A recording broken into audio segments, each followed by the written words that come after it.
हाँ मुदस्सिर भाई कैसा लग रहा है? बहुत अच्छा लग रहा है भाई। कहाँ पे हो? अभी सोए में कहाँ पे? चारों तरफ जंगल है, जंगल के अंदर सोया हूँ।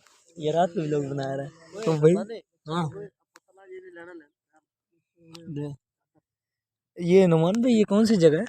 ये हाँ ये भाई हमारा गांव है। कच्चे के डाकू। ठीक है, नहीं कच्चे के डाकू नहीं है हम। सही है, ये हमारा गांव है, चौधरी बरकत अली इस गांव का नाम है। अच्छा सही है।